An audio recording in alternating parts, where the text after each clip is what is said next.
네, 여러분 안녕. 경제 공부를 하거나 부동산이나 주식 투자를 하기 위해서는 무조건 경제 뉴스 많이 보라고 하잖아요. 여기저기서 경제 뉴스 그렇게 강조를 하니까 읽기는 읽는데 공부가 잘 되고 있는지도 모르겠고, 또 뉴스를 많이 보기는 하는데 적용 방법을 잘 몰라서 아직도 부동산이나 주식 투자에 어려움을 느끼시는 분들도 많을 것 같아요. 네, 그래서 오늘은요, 저는 어떤 방법으로 경제 뉴스를 읽고 공부를 하고 있는지, 그리고 이 뉴스를 토대로 어떻게 투자에 적용하는지까지 공개해 보려고 합니다. 진짜 여러분, 이 방법은 저만 알고 싶었는데 여러분께 공유 드리는 거예요. 이 방법대로 한 달만 꾸준히 읽으시면요, 정말 사고력이 넓어지고 투자에 대한 인사이트가 넓어지는 거 진짜 100% 효과 보장합니다. 네, 일단 저 같은 경우에는 국내 경제 뉴스를 읽기 전에 아침에 무조건 미국 상황을 먼저 살펴봐요.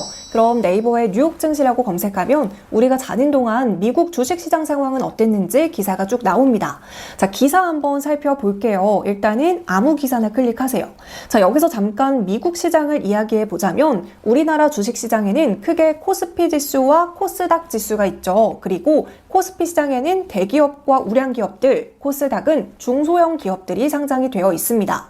마찬가지로 미국은 크게 다우지수와 나스닥지수, S&P 500지수로 구분이 되어 있습니다. 자, 여기서 다우지수는 미국에 상장된 우량기업 30개의 시장 가격 평균 지수고요. 나스닥지수는 구글과 애플, 아마존과 같이 IT 기업이나 벤처 기업들의 시장 가격 평균 지수를 나타냅니다. 마지막으로 S&P 500지수는 500개의 기업들을 선정해서 발표하는 지수인데요. 기업의 규모나 산업의 대표성을 고려해서 운수 관련주, 금융주, 공공주와 공업주 등으로 구성이 되어 있습니다. 자, 아무튼 다시 기사로 돌아와서 10월 15일 뉴욕 증시는 앞서 말한 다우와 나스닥, S&P 500 이렇게 3대 지수 모두 상승하면서 마감했다고 합니다. 자, 그럼 첫 번째로 우리는 3대 지수가 상승했다는 하나의 정보를 알 수 있어요. 자, 그럼 왜 상승했는지 이유를 알아야겠죠. 자, 이날은 기업들의 실적 발표도 있었고요. 소매 판매 지표도 발표가 되는 날이었습니다.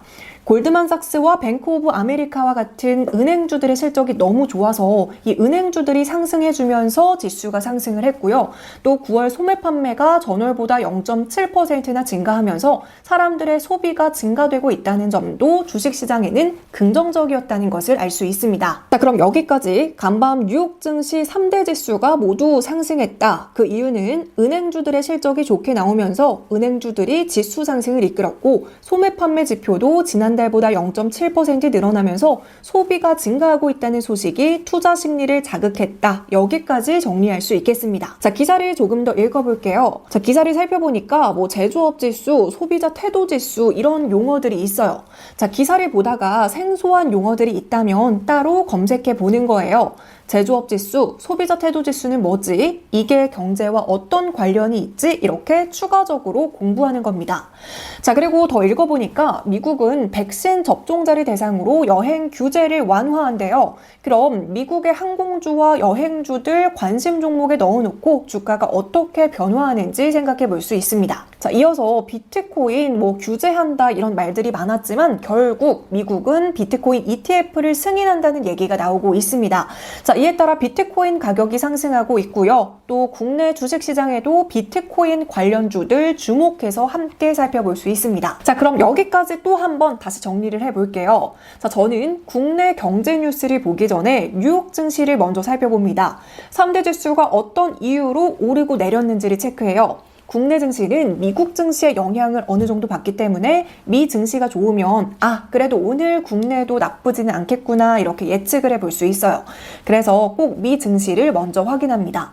자, 그리고 기사 중간중간 모르는 용어가 나와요. 그럼 네이버 백과사전을 이용해서 용어를 검색해 보면서 추가적으로 용어에 대한 공부도 함께 합니다. 자, 이후에는 미국에서의 이슈들, 방금처럼 비트코인 ETF를 승인한다는 내용이나 여행 규제를 완화한다는 내용들을 정리하고 미국의 이러한 이슈가 국내에는 어떤 영향을 미칠지 함께 생각해 보는 겁니다. 자, 그 뒤에는 이제 본격적으로 국내 경제로 넘어옵니다. 자, 경제 뉴스를 볼 수 있는 곳은 네이버 뉴스나 매일경제, 한국경제, 연합뉴스 너무너무 많지만요. 저는 주로 네이버나 매일경제, 한국경제, 서울경제 이렇게 4곳의 기사를 체크하고 있습니다. 자, 이쯤 되면 이렇게 생각하시는 분들 분명히 있을 거예요. 솔직히 경제 뉴스 기사 하루에도 수백 개씩 올라오는데 도대체 도대체 어떤 기사를 봐야 되는지 모르겠어요. 네, 솔직히 말씀드리면 여러분, 재테크를 잘하고 투자를 잘하려면 경제 뉴스를 보세요. 이 말 자체는 너무나도 막연한 말이 맞습니다. 네, 그래서 여러분들이 어디서부터 어떻게 공부해야 되는지 막막한 것도 저는 충분히 이해해요. 경제라는 게 그냥 경제 이렇게 딱 하나만 있는 게 아니잖아요. 그래서 저는 이 경제를 카테고리별로 잘게 쪼갭니다. 쪼개는 방법은 저와 같지 않으셔도 돼요. 일단은 제 방법을 참고해 보시고 여러분이 더 추가하거나 빼셔도 무방합니다. 자, 저 같은 경우에는요, 경제를 경제 정책, 경기 지표, 산업과 기업의 경제, 생활 경제, 특징주 이렇게 5개로 구분을 했어요. 자, 먼저 첫 번째로 경제 정책 관련 뉴스는요, 가장 크게 금리와 관련된 내용, 그리고 또 은행의 대출을 규제한다, 뭐 부동산 정책, 금감원에서 모니터링을 하겠다, 이런 내용들의 위주로 기사를 체크하고 있고요. 또 경제 정책뿐만이 아니라 우리나라에서 뭐 탄소 중립 정책이나 수소 경제를 위한 정책 등 나라의 전반적인 정책들도 함께 체크를 하고 있습니다. 자, 그리고 두 번째로 경기 지표는요, 물가는 어떠한지, 뭐 닭고기나 돼지고기 가격이 떨어졌는지 올랐는지, 실업률은 어떠한지, 가계 대출 규모는 어느 정도인지, 수출은 잘 되고 있는지, 유가는 어떤지, 이러한 내용들의 기사를 체크하고 있어요. 자, 세 번째로 기업과 산업의 경제는요, 뭐 삼성전자의 반도체 기술력, 포스코의 탄소 중립을 위한 노력, 현대차의 수소전기차 개발, 뭐 이렇게 각 기업들의 사업 그리고 영업이익 등에 관한 내용입니다. 자, 그리고 네 번째로 생활 경제는요, 오징어 게임 인기로 달고나 가격이 4,000원으로 올랐다. 골프 열풍으로 골프용품 매출이 증가하고 있다. 뭐 캠핑족들이 늘어나면서 캠핑용품이 잘 팔리고 있다. 이런 내용들의 기사를 체크합니다. 마지막으로 특징주는요, 국내 주식시장에서 그날 크게 오르고 내린 종목들이 있잖아요. 예를 들면 방탄소년단이 11월에 오프라인 콘서트를 진행한다는 소식에 소속사인 하이브가 큰 폭으로 상승했다. 이런 내용들의 기사를 체크하고 있습니다. 자, 이렇게 카테고리를 나누면 수많은 경제 뉴스를 내 머릿속에 딱딱딱 정리해서 골라서 읽을 수 있습니다. 자, 그럼 처음에는 이렇게 5가지 카테고리별로 기사 하나씩만 선정해서 읽어요. 그리고 이게 익숙해지면 카테고리별로 5개, 10개씩 읽어도 무리가 전혀 없습니다. 자, 그럼 여기까지 국내 경제 뉴스를 볼 때 나만의 카테고리를 만들어서 기사를 정리하라는 것까지는 알았어요. 그럼 본격적으로 기사를 똑똑하게 읽어보겠습니다. 자, 기사를 읽는 커다란 틀은요, 카테고리에 상관없이 동일하니까 내가 선정한 기사에 하나씩 적용해 보시면 될 것 같아요. 자, 저는 정제마진 2년 만에 최고치, 정유사사는 6조 영업이익 기대라는 제목의 기사를 가져와 봤습니다. 자, 그럼 첫 번째로 기사를 읽기 전에 우리는 제목만 보고 간략하게만 예측을 해보는 거예요. 여기서 정제마진이라는 건요, 휘발유나 경유 등 석유 제품 가격에서 운용비용이나 뭐 유가 이렇게 원자재 비용을 뺀 수치입니다. 그래서 정제마진이 높으면 높을수록 원가를 뺀 이윤이 많이 남는다는 뜻이에요. 만약에 제목에 정제마진이라는 용어를 몰라요? 그러면 일단은 검색을 해보고 용어를 익혀가면 되는 거예요. 다시 제목으로 돌아와서 정제마진 이윤이 2년 만에 최고치를 찍으면서 정유사들이 엄청난 영업이익을 얻었다는 내용 같아요. 자, 그럼 왜 정유사가 호황을 누리고 있을까 한번 생각해 볼 수 있겠죠. 그리고 국제 유가와도 관련이 있을 거고 휘발유 값이 얼마나 상승했는지도 함께 체크해 볼 수 있습니다. 자, 우리가 제목을 통해서 기사 내용을 미리 생각해 보고 읽는 거랑 그냥 읽는 거랑은 완전 차이가 있거든요. 그래서 제목만 보고 어떤 내용일지도 먼저 짐작을 해보고 내가 어디에 포인트를 맞춰서 기사를 읽고 추가적으로 공부해 볼 것인지도 함께 생각하면서 내용 읽어보도록 하겠습니다. 자, 여러분, 모든 기사는요, 첫 번째 줄이 핵심 내용이에요. 대부분 2괄식으로 결론을 먼저 이야기하고 있거든요. 자, 그럼 기사 한번 읽어보도록 하겠습니다. 자, 지난해 코로나19 팬데믹 직격탄을 맞으면서 5조 원대의 손실을 냈던 국내 정유업계가 올해는 정제마진 개선 효과에 힘입어서 6조 원 이상의 수익을 낼 전망이라고 합니다. 자, 이 문장 하나가 기사의 전체 내용이에요. 자, 지난해까지만 해도 코로나로 5조 원의 손실을 냈던 정유업계가 올해는 6조 원 이상의 수익을 낼 전망이다. 자, 나머지는 이 한 줄을 부연 설명하는 내용입니다. 자, 쭉 더 읽어보니까 코로나로 소비 심리가 위축이 되니까 정제 마진이 작년까지만 해도 1.5달러 수준이었는데 이달 초에는 6.8달러까지 올랐다. 정제 마진이 손실이었다가 올랐다는 첫 번째 문장을 이렇게 1.5달러에서 6.8달러로 올랐다. 이렇게 구체적인 수치를 추가해서 부연 설명을 해주고 있습니다. 자, 그리고 여기서 정제 마진에 대해서 용어 설명을 해주고 있어요. 우리는 제목을 읽으면서 정제 마진에 대한 용어를 미리 짚었기 때문에 어렵지 않게 이 문장을 읽을 수 있고요. 그리고 다시 한번 정제 마진에 대해서 정리해 볼 수 있습니다. 자, 그럼 더 읽어볼게요. 업계는 국제유가 정제 마진이 앞으로도 더 오를 것으로 분석을 하고 있대요. 왜? 석유 수출국 기구가 최근 추가 증산이 없을 것이라는 입장을 내놓은 가운데 세계 각국이 탄소 중립 정책을 내세우면서 액화 천연가스와 석유 등 주요 에너지 가격이 뛰고 있기 때문입니다.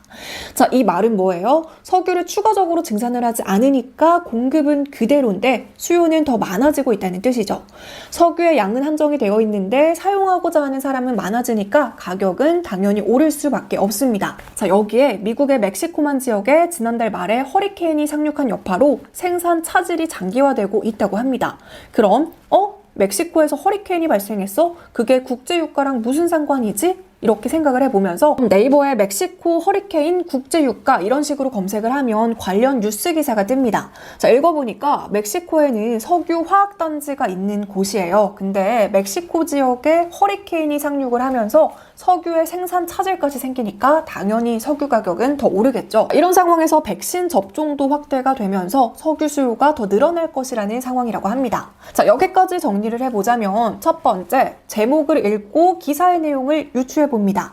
두 번째, 첫 줄이 기사의 핵심 내용이니까 첫 줄의 뼈대를 잡고 가지를 펼칩니다. 자, 이 기사의 뼈대는 작년까지만 해도 코로나로 정제 마진이 마이너스 5조 원이었지만 올해는 6조 원의 수익으로 돌아선다. 이게 이 기사의 뼈대입니다. 그리고 가지를 계속 펼쳐가면 되겠죠. 자, 구체적인 수치인 정제 마진 1.5달러에서 6.8달러로 증가했다는 점, 그리고 정제 마진이라는 용어, 그 다음에 이유. 왜 이렇게 정제 마진이 늘어났지? 다양한 이유들을 계속 가지로 뻗어나갈 수 있고요. 그리고 앞으로도 계속 오를 것이며 휘발유나 난방유도 빠른 회복세를 기록하는 중이다. 이렇게 기사를 정리할 수 있습니다. 그런데 저는 여기서 끝이 아니에요. 저는 기사를 여러 개를 함께 더 봅니다. 자, 아까 첫 문장이 기사의 핵심 뼈대라고 했잖아요. 자, 이 뼈대는 전 세계 어느 곳을 가도 팩트 그 자체예요. 정제 마진이 늘어났다는 거는 우리나라만의 주관적인 생각도 아니고요. 이 기사를 쓴 기자의 생각도 아닌 팩트 그 자체예요. 다만 이 팩트 한 줄을 가지고 각각의 신문사들, 서울경제 기자나 매일경제 기자, 한국경제 기자분들이 본인의 언어와 본인들이 수집한 자료를 덧붙여서 기사를 작성하는 거잖아요. 자, 그럼 네이버에 정제 마진이라고 검색을 해요. 그럼 정제 마진이 상승세라는 이 한 줄의 팩트를 담은 수많은 기사들이 있어요. 다른 기사들을 함께 체크하면서 내가 기사를 하나 볼 때보다도 더 많은 정보들을 추가적으로 얻을 수 있습니다. 자, 이 기사를 살펴보니까 내용은 첫 번째로 본 기사와 거의 비슷해요. 자, 그런데 여기서 앞서 봤던 기사에는 없는 내용이 눈에 띕니다. 자, 정유사들의 하반기 실적에 대한 기대감이 커지고 있대요. SK이노베이션, S-오일, GS칼텍스, 현대오일뱅크 등 국내 정유사사는 올 상반기 비정유 분야의 선전에 힘입어서 합산 3조 899억 원의 영업이익을 거뒀다라는 추가적인 문장이 있습니다. 자, 그럼 우리는 정제 마진 상승세에 따라서 SK이노베이션과 S-오일 이런 정유 기업들의 합산 영업이익을 새롭게 공부할 수 있고요. 이 기업들을 관심 종목에 넣어두고 주가도 함께 확인해 볼 수 있습니다. 자, 이어서 또 다른 기사를 한번 체크해 보도록 할게요. 방금은 정유 업체들의 올 상반기 합산 영업이익을 확인할 수 있었지만요. 헤럴드 경제 기사는 SK이노베이션은 올해 1조 9,075억 원의 영업이익을, S-오일은 2조 1,517억 원, GS칼텍스와 현대오일뱅크도 각각 1조 5천억 원과 1조 원가량의 영업이익을 예상하면서 각 회사의 올해 영업이익 예상치까지 추가적으로 확인할 수 있었습니다. 자, 그래서 저는 뉴스 기사를 하나만 보지 않고 같은 주제의 다른 기사들을 3개에서 4개 정도 추가적으로 더 찾아보면서 커다란 뼈대 하나의 가지들을 계속적으로 추가하고 있어요. 자, 그리고 더 중요한 거는요, 우리 이 기사를 읽는 것으로 끝나는 게 아니잖아요. 이 기사를 통해서 어떤 주식이 주목을 받을 수 있을까? 이렇게 관심 종목에 넣어두고 괜찮은 종목들은 기업 분석이나 차트 분석을 하면서 주가를 계속 체크해보고 투자까지 병행하는 것이 하나의 커다란 사이클입니다. 자, 그럼 여기까지 다시 한번 총 정리를 해보겠습니다. 저는 아침에 뉴욕 증시를 가장 먼저 확인해요. 간밤에 미국은 주식시장이 어땠는지, 무슨 일이 있었는지 확인하고 이게 국내 경제에는 어떤 영향을 미칠지 생각해 봅니다. 만약에 미국에서 비트코인 ETF를 승인했다고 하면 아침에는 국내 주식시장의 비트코인 관련주들을 관심 종목에 넣어놓고 확인을 해보는 거죠. 자, 그리고 국내 경제로 넘어와서 경제 뉴스를 선정하는데 나만의 카테고리를 분류합니다. 저는 경제 정책, 경기 지표, 산업과 기업의 경제, 생활 경제, 특징주 이렇게 5개로 구분을 했어요. 그래서 각각의 카테고리별로 기사를 하나에서 2개씩 선정을 합니다. 그리고 나서 기사를 본격적으로 읽습니다. 자, 기사는 어떻게 읽느냐? 첫 번째, 제목을 통해서 내가 어디에 포커스를 두고 기사를 읽을 것인지, 그리고 어떤 내용이 나올 것인지 먼저 간략하게 예측합니다. 두 번째, 이어서 기사의 첫 번째 문장이 핵심 내용이라는 걸 파악합니다. 자, 첫 번째 문장이 뼈대니까 아무리 기사 내용이 길던 표가 복잡하게 있던 그냥 첫 번째 문장이 뭐 차량용 반도체 수급량이 이어진다, 정제 마진이 늘어났다, 이거 자체가 핵심 뼈대라는 것을 기억합니다. 그리고 나머지 내용은 이 뼈대를 뒷받침하는 구체적인 수치나 원인과 결과라는 거, 그리고 이 과정에서 모르는 용어들이 나왔을 때는 그때그때 백과사전을 이용해서 용어를 익히고 갑니다. 자, 그리고 세 번째로는요, 기사를 하나만 읽고 끝내는 것이 아니라 같은 주제의 다른 기사들 3개에서 4개 정도를 더 읽어보면서 추가적인 내용들을 확인합니다. 이렇게 커다란 뼈대 하나에 가지를 계속해서 추가하는 거죠. 자, 그리고 마지막으로는 이 기사를 통해서 어떤 주식이 오를 것인지 생각해보고 그 종목들을 관심 종목에 넣어두고 그 중에 괜찮은 종목들은 기업 분석이나 차트 분석을 스스로 해보면서 투자도 함께 직접 해봅니다. 저는 이 방법으로 주식 방송을 할 때 경제 대본을 2년 넘게 매일매일 작성했습니다.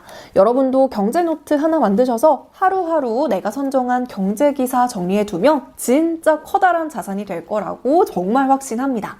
네, 여러분 어떠신가요? 어렵게 느껴졌던 경제 뉴스 이렇게 읽으면 정말 쉽게 읽을 수 있을 것 같죠? 진짜 매일매일 딱 한 달만 이렇게 뉴스 기사 읽어보시면요, 사고력이 엄청 넓어지는 거 진짜 확실하게 보장하고요. 또 읽다 보면 너무 재밌어서 계속 읽게 돼요. 그리고 또 내가 관심 종목에 넣어둔 종목이 막 오르다 보면 되게 신기하기도 하고 재밌기도 하거든요. 네, 앞으로는 이렇게 경제 뉴스 똑똑하게 읽으면서 현명하게 투자하셨으면 좋겠습니다. 네, 혹시라도 더 궁금한 내용이 있다면 언제든지 댓글로 많이 남겨주시고요. 그럼 오늘 영상은 여기서 마무리할게요. 안녕!